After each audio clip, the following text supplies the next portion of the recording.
Why that tickles me so much, I do not know, but I'm hilarious. Hello and welcome to Zoomy Zoom time with my Patreon peeps and the Ripples podcast if you're listening to the audio, or the YouTubes if you're watching this video on YouTube. My name is Paul. I bet you know people know me as the Ripples guy, and we are here to have a good follow-up conversation to last month's topic, why can't we get along anymore? And this we're going to focus on getting along better. And it is truly my goal for today, and we did pretty good on Sunday evening when we did the first round of this to keep a measurable amount of piece that we're going to record that's going to have a very brief summary of the content, and then some things I've picked up along the way since then that I'm excited to share with you. And then we're going to wind up the recorded part, turn it off, and see who in my group wants to chat. And may I tell you that we typically follow a Pebble, Boulder, Ponder format that is similar to the weekly Ripples emails that you all hopefully love. I was going to say and love, hopefully. Pebble, Boulder, 2 quotes, and Ponder, something to think about in our weekly Ripples. Here, the Pebble is a resource. The Boulder is an activity. And I moved my links that I was supposed to have up, descriptions. The Pebble, this resource, is actually from one of the organizations we talked about last month, All Sides, which helps us take a look at the bias in media. And they just launched it about 2 days before our first round of this program, and I was very excited. It's called the Similarity Hub. And one of the common distortions that we all carry around with us is we tend to think that the people on the other side from how we're looking at the world, tend to disagree with us on everything. What they decided to do was to go through lots and lots of research and look at areas where people who lean right and people who lean left actually agree quite strongly. And they came up with these statements. And if you actually clicked on the link, and by the way, if you're listening to this or watching on YouTube, it is my intention to put all the links in the description in the liner notes. Message me if you don't find them. But if you click on the allsides.com/similarity, you'll see some statements that they've pulled from research. The strongest one is, think it is at least somewhat important to have mutual respect and compassion for each other despite our differences. 96 of people agree, 97% of Republicans, 98% of Democrats. Now, whether we can do it is another discussion, but I think the fact that the intent is there is worth noting. And there was another one a little bit farther down. Our favor of preventing certain people from owning guns has a much higher agree rate than I think we think. They use some examples like approve of marriage between white people and black people, all 94%. I think that's not completely shocking, but I think it says something about the fact that sometimes it takes some people longer than others to get where we hope they will get on certain issues. But there are a lot of things that we agree on. So I thought that resource was helpful. And then if you scroll down, you can see things that there's less and less. The Boulder is an activity that I'm using either in my work or my life. And I will confess to you, this is an activity that I started to see who would want to help participate with me. I was planning to bring up during and after our last month's session. And I started actually doing it about 2 weeks before. It was called the Polarization Detox from Starts With Us. And if you click on the link, and then specifically if you skip over to where it says start the challenge, what this basically is a set of daily exercises. You actually have a choice each day between sort of like small, medium, large, a quick less than 5 minutes thing, or something more in depth, or something that you could spend 20 or 30 minutes on. And I was really intrigued by it. The lesson the module sizes, especially in the brief one, are super short, super simple. Some of them you're like, yeah, duh. And some of them, oh wow, I've never quite thought of it that way, or I didn't know that factoid. I'll tell you what happened though, is that even though I was highly motivated on this topic, and I was highly motivated because I was fully prepared to have you all join me in doing this, it turned out that the fact that it's 4 weeks long, it's 4 weeks of 5 days a week of doing this, somewhere at the end of the second week or the beginning of the third week, it just started feeling like a slog, like ugh. And I, I had it on my to-do list in my morning staff meeting that I do every morning, and it just became less and less easy to click on the link. And then I knew that our time was running tight anyway for last month, so I didn't mention it. Well, when I was dusting things off and going through to prepare for this session, I'm like, you know what? I wonder if there might be some people who see this, even if they want to go through a couple of the exercises, just scroll through and sample a couple of them. I would be willing, especially I think when we get on the other side of the summer this fall, I would be interested in sending in one of the updates we do to ask people, are there some people who might want to participate this? Maybe we change the rules. Maybe we'd say our goal is we're only going to do the first 2 weeks of it, or we're going to try to do this for 3 weeks, and your goal is to just do 3 a week and see, pick a more manageable goal. But if this is of interest to you and you want to poke around in a little bit, please feel free to reach out and let me know. And that brings us to our ponder, which is the meat of our topic today. And what I promised and what I am prepared to do right now is give a very brief overview of the content that we explored. And basically, what I had done is taken the feel better. I have a sticker right here, but who cares? Oh, here it is. The think better, feel better, do better model that I do in one of my mental health presentations. And we talked first about ways that we can think better when it comes to polarization and depolarizing ourselves in communities. And we looked at cognitive distortions and how our distorted thinking, common ones were all or nothing thinking. People are either with us or they're against us, and there's no gray area. Taking things, personalizing things was another one that when somebody does something bad and you are impacted by it, that they were doing it in order to hurt you.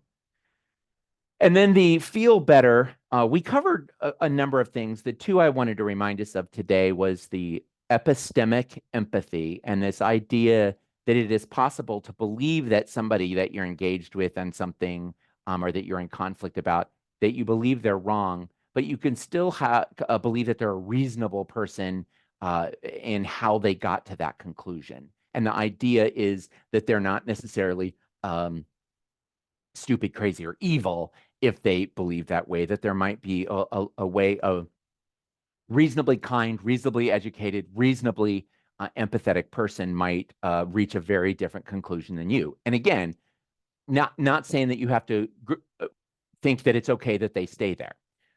It's okay for you to want to try to change them, but there's and that term epistemic empathy comes out of the teaching world, and that's one of the reasons I was drawn to it. And then the other piece was emotive conjugation, and I think a lot of people in their evals anyway said that this really resonated with them. This idea that the way we conjugate verbs, I am, you are, they, he, she is, that we do that with empathy, and for ourselves and people we care about, we tend to give more positive empathy, and then for people that we don't know or don't like, we tend to ascribe negative amounts of empathy in the words we choose to describe their behavior and such. And then finally, we talked about doing better, things that we can do, and I used the curious mind, open hearts, calm spirits, nurturing your health, the resilient sticker that we developed at the beginning of the pandemic. And for curious minds, we were talking about learning more, and the big page of resources that I gave you to how can I keep learning. Opening heart was certainly about extending compassion and empathy to other people, but specifically I focused on being careful with dismissing, disparaging, depersonalizing, and very cautious with dehumanizing language and behavior, and how commonly we get into where we use words, our language makes it easy for this person that we're mad at or that we dislike or that we hate that we end up using words that can help us forget that they're a human being, which makes it easier for us to treat them uh, as less than human. And then also about the beware of common enemy intimacy, that sometimes how me and my peeps will bond by hating the other side. And that is a form of bonding that has huge problems, but it's fairly common that we do it. And I learned the phrase common enemy intimacy from Brene Brown. I don't think she coined the phrase common enemy intimacy. And then calm spirits was about figuring out how to respond rather than react, how we can maybe hold our breath and count to 10 before we before we respond, and zooming out and seeing the bigger view that we are going to be okay. Our planet is going to eventually recover. Our world is going to figure out either how to get along or how to do without humans just fine. Um, and then finally, the nurturing your health, where in the model, we talked a lot about physical health, emotional and spiritual health for individuals. But in our presentation last month, nurturing your health was really about nurturing connection and also nurturing connection, and relationships. And I hope you remember the model, the LAPP, listen, acknowledge, pivot, doing when you're talking to somebody that you disagree with, spending loads and loads of time listening to them and acknowledging their perspective. Before then you pivot, you offer, hey, I've got another way to think of this if you're open, and only proceeding with the perspective if they're willing to hear it, and knowing how frustrating that is. I will tell you, as I reflected back on the 2 sessions we did, and then a third one that I did for Northwood Tech, and I believe there's some folks on here who are joining us. Thank you so much for accepting the invitation to join us here. I had given the content 3 times last month, and 2 of them for us, and then 1 for Northwood Tech. And each of the presentations got better, got tighter. I left out more content and got very close to the amount of content that felt right. I'll tell you what continued to trouble me, and it took me a while to sift through the feedback till I realized I had made a little bit of an error in how I described the content. And there was a secondary error by a lot of people of how they interpreted certain things I said, in that a lot of us, I came to the session saying, we're going to really figure out how we can fix the other side. And most of the content was really about how are we going to bring ourselves into conversation. And even the part about the conversation skills, people were wanting us like, yeah, but how do I get them to listen to me? How do I get them to see that they're wrong? How do I get them to stop struggling with what is real and what is true and stuff? And again, I think in my zeal of bringing people together, I leaned into the fact that a lot of people are wanting to disagree better, to get along with people that they disagree with. And I needed to have framed more that, hey, there's a whole bunch of work that we need to do inside before we can do that. And we were playing around on Sunday night with the group of talking about, really, this is a 2-part process and it needs to be thought of as a 2-part training.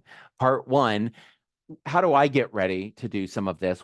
How can I tweak how I think, how I feel, what I do in order to bring my best available self to engaging in conversation with people that I care about, that I disagree with, that I want to influence if possible. And then the second part of the training would be more about, okay, I've got myself wired up now. Now let's dive into the process of engagement and how can I do that with the best skill and the least chance for messing it up. And I think that would help. I think that would help if I conceived the issue that way. I still think it is true that a fundamental problem, and I remember this from when I used to teach. I had a lot in the old days. It was very common if I would keynote a conference, I would stick around and do a couple breakout sessions. And one of the most popular breakout sessions that I would offer to people, they say, oh, we need that, is don't strangle the whiners, tips for dealing with difficult people. And we would inevitably get dozens, hundreds. It would be one of the more popular sessions, standing room only. And people showed up to like, how do I get that? How do I fix them? How do I shut them up? How do I get them compliant? And most of the content was about changing how people look at, perceive difficult people. I spent all this time saying, are they difficult or are they different than you? Are they processing things? Are they handling things differently than how you want them to, how you would do it, how you think is the right way to do that? And then by the end of the session, we talked about some specific strategies for somebody who is a ball hog in conversation, and never letting you have a word in, or being always disagreeable and not seeming to be open. There were some specific techniques and tips to offer, but the most of it was how you needed to change, tweak your thinking, your behavior, your speaking. And I think that's true of this issue. A couple other things that I wished we would have talked about. If I was going to do that session again, I would try to squeeze in. And one, we did a session for the Patreon peeps, probably about a year into doing these sessions, that was on finite games versus infinite games.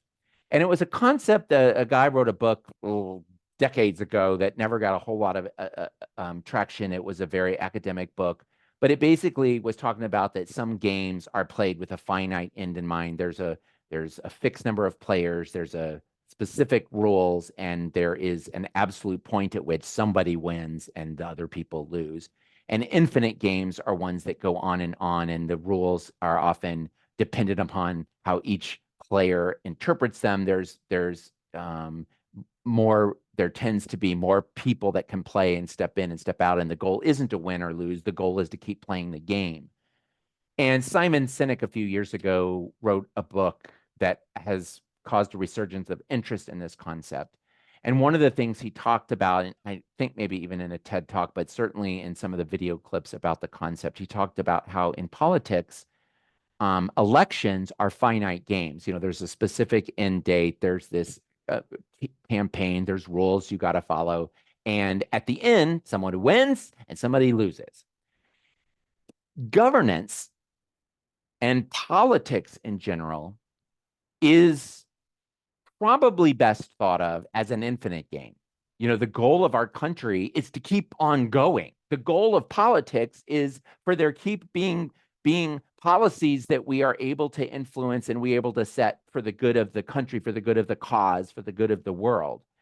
And what has happened in Simon Sinek, and I think a lot of other people's viewpoint, mine too, is that we're playing politics like it's a finite game. Like our job is to vanquish the other side, defeat the other side, and it's not possible. It's not helpful, and it is going to drown us all. And in some of the sessions, I got to using the metaphor about the rowboat and the fact that if a bunch of us are standing in a rowboat and somebody starts leaning left, inevitably some people are going to start leaning right, almost out of instinct to keep us from tipping over. And what has happened is that we're in a situation where there's a lot of people who are leaning farther left or farther right than they actually believe, but they're doing it because in reaction to things they're hearing, to things people are saying. And one of the tricks is, how do you get people to stand up in that situation and get a little bit towards center, or even just recognize that the people that are leaning the other way aren't necessarily doing this to try to harm you. They're doing it to try to protect themselves, or their cause or whatever. And I think the other piece of that metaphor that's so powerful is that we're all in the same boat, and that there is no such thing as saving us while they and the other side perishing. It's like if we're going to stay afloat, it's going to help all of us. And if we start kicking people off, there's a good chance we're all going to end up in the water. And the idea, if the boat tips over, we're screwed. And I started trying to play around a little bit. I wrote this about, I wondered if an escape room would be a more like current metaphor. But even that didn't work perfectly, because I started extending the metaphor past how an escape room works.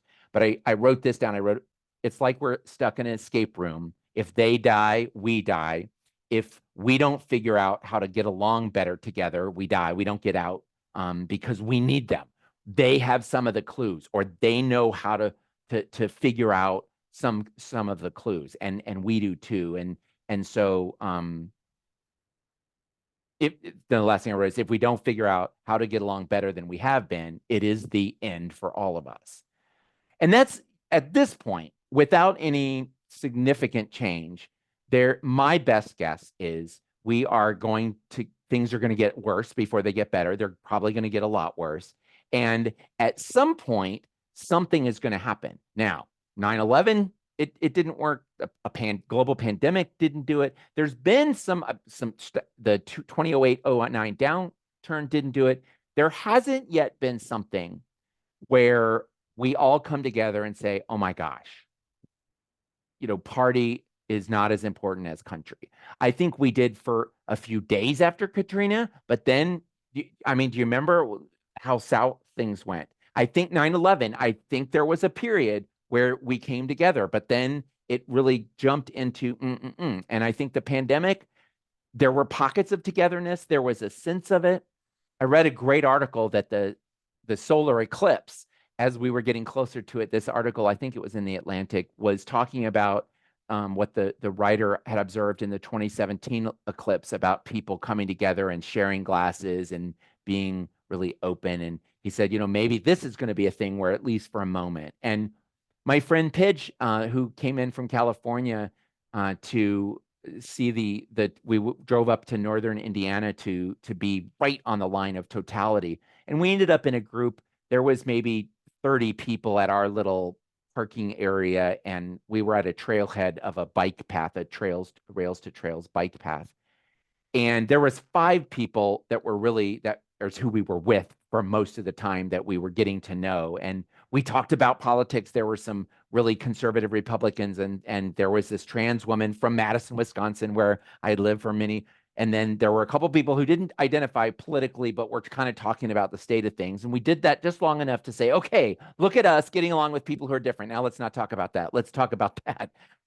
And there really was a sense we were all witnessing this really fabulous, amazing things. And this woman from another group, came up with her phone. Her friends were in Austin, and they were, had already experienced they were farther ahead in the process. And she goes, look what they saw. Oh my gosh, isn't this cool? And we were like, oh my gosh, is it getting close? And it was kind of a cool moment. And it didn't fix everything. It didn't, and there wasn't a global kumbaya, all grab hands across the world kind of thing. But I did feel a little bit more hopeful afterwards. And we stopped in a couple small towns to eat, and we were in restaurants with people where we either heard them, saw or witnessed things that, yep, that's a different political party. They look at the world different than us. But look, they have an Eclipse t-shirt on also, and we would bond over that. And that gave me some hope. The other thing that I want to mention to you that that fell into my lap a couple of weeks ago, that I was like, oh, this gives me hope as well, is I'm taking a class. Well, that's too much of a tangent. I'm taking this cool class on grateful hope, about having hope in really, really hard times, from Grateful Living. And they had a speaker whose name I had not heard of, John Paul Lederach. And he is a peace specialist. He goes around to the world. He's been to a lot of, sorry, I'm having trouble finding everyone in meeting. Doing 2 things at once is hard. He has been to lots of hot spots where there has been seemingly intractable generational conflict, and mostly to observe and to learn what is working, what isn't working, but also eventually, as he did research and as he became more experienced, to introduce tools and models that he thought could be of help. And what I've put in here is the podcast interview with Tammy Simon. No, I'm sorry, Parker Palmer and Carrie Newcomer. And Parker Palmer, my Madison friends might recognize the name.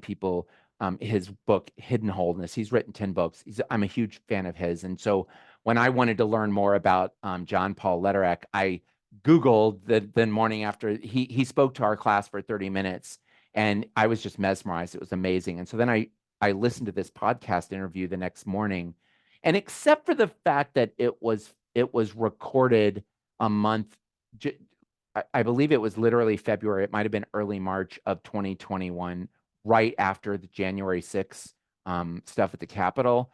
And so it was very hard for them not to talk about that and bring that up as relevant. And it totally made sense, but it kind of felt from here 2024 is like, yeah, but there's other stuff we need to be talking about. And I had to keep reminding myself, well, not in March of 2021. And again, please don't hear me say, why are we still talking about that? Because of course we need to be talking about that.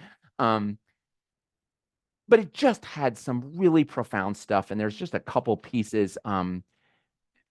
He mentioned this book he had written, The Moral Imagination, and he talked about these 4 components to peace building. And this, my understanding, and I haven't read the book, but my understanding of these were, was his research and his conclusions that there were 4 things necessary to bring peace. And the first one was recognizing the web of interconnection that includes our enemies.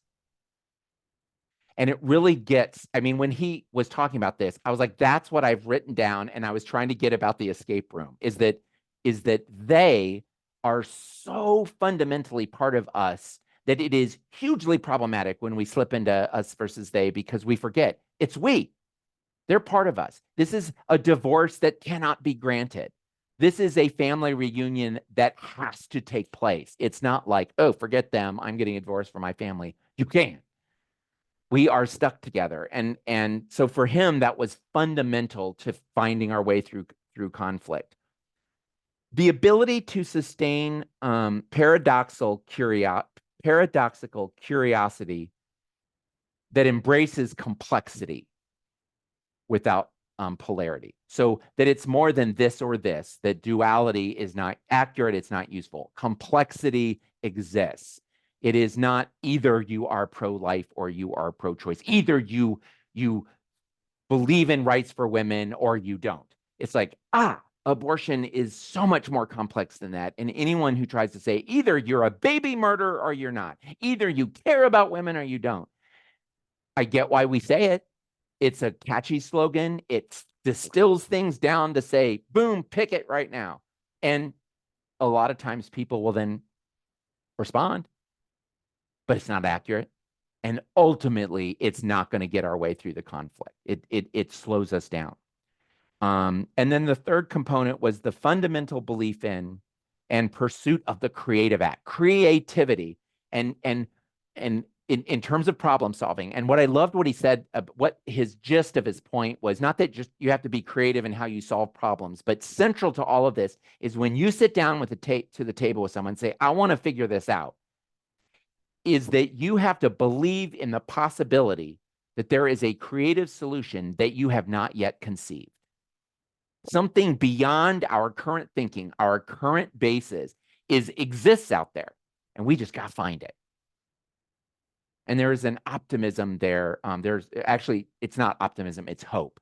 Optimism is a positive belief in a certain positive outcome. And hope is like, there is a way. And I am sure that we are going to find a way. It may include loss of life. It may be bad. Things may not turn out the way I want. And I still have hope. What's the fourth one? The acceptance of and willingness to take risks.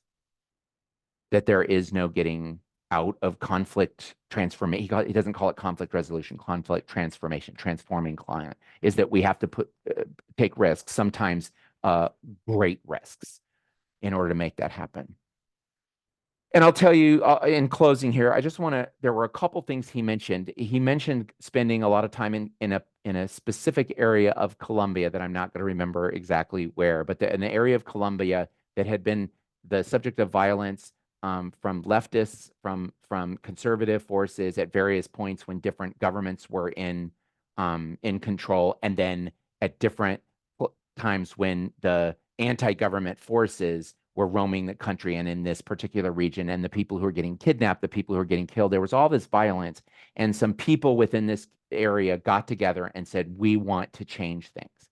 And one of the basic tenets that they came up with, that when John Paul and his team got there, he learned of, and he said he'd never heard it before, and it's really stuck with him. And that was The guiding principle is that we will seek to understand those who are not trying to understand us, who don't understand us, who cannot understand us, who don't want to understand us. We are committed to doing whatever it takes to understand them without there being condition of I'll listen to you if you listen to me. It's like I need to learn.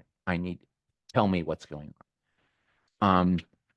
And there was a group of women at the Somali-Kenya border that came together, who were each part of disparate warring the enemies, got together and wanted to see if they could do something to help promote some reconciliation and peace.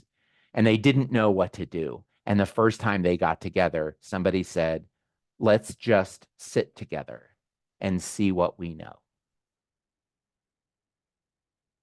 And how often his process for conflict transformation has involved spending a lot of times getting to know people as human beings first, and really, trying to humanize each other. The last thing I want to say, and then I want to wrap up the recording and invite people who are listening or watching to go have a conversation with somebody about this, and we're going to do the same right here in the live group, is this quote that John Paul ended his talk with. There are three kinds of patriots: two bad and one good. The bad are the uncritical lovers and the loveless critics. Good patriots carry on a lover's quarrel with their country. And the quote is attributed to William Sloane Coffin, and I'm going to read it again. There are three kinds of patriots, two bad and one good. The bad are the uncritical lovers and the loveless critics. The people who have only good things to say about their country, and the people who have no good things to say about their country. Good patriots carry on a lover's quarrel with their country. And I think that is a good place for me to say to you all, I am so committed to continuing these conversations. We're going to go back to our regular schedule of talking about all kinds of things in these Zooms in the fall. I am not going to stop talking about how can we come together more effectively, how can we disagree more often and more effectively, and how can we be better patriots? How can we have a lover's quarrel with the country and the world, and be proud of the things that we see as good things, and say, I'm not giving up. Not because we're such good-hearted people, but because we know the alternative is we all lose. Thank you for tuning in. Thank you for listening. Thank you for watching. I'm going to take just a second and remove my spotlight, and I'm going to put us in a room so that you all, if the people whose cameras on, could wave goodbye to the people who are listening/watching, and I will stop the recording.